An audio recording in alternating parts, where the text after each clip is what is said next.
jàmbaar bàyyi leen gars yi jàpp foofu Franc moo gën a nekk booy c'est vrai xam nga xale la am na kattan c'est vrai mais doole bu dee doole kese la yaakaar ne ñoom tëddi na maa ko fuuf. kon yow ba ñoo dem ak Franc ci épreuve de force. maa ko ëpp doole boo mën ñoo tolloo doole maa ko ëpp doole.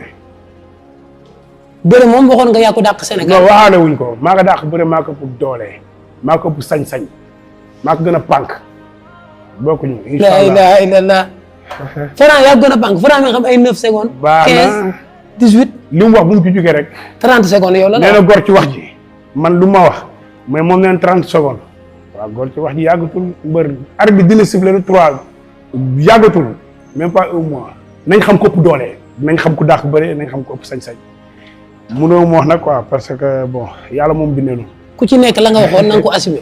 non 30 secondes 30 secondes li mu waxoon. na ma may na doxal lool rek ba bis na dox na ñëw na appliqué waaw.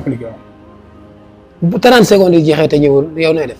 non man sama combat musuma appal nit ne la nangam bi nang ki nga fi créé génnewu ko fii mbër bu ko gis ci moom nga ko toppee mi Balla Gaye numéro 2. kon nag sa combat ama sa sax jàppalu ma heure musuma jàppal dina la temps de seconde wala ndànk wax na ko mbër yëpp mais man waxuma ko maa ngi koy nuyu ma champion bu mag bi mais mbër 30 secondes yooyu mu wax Sénégal yëpp déggu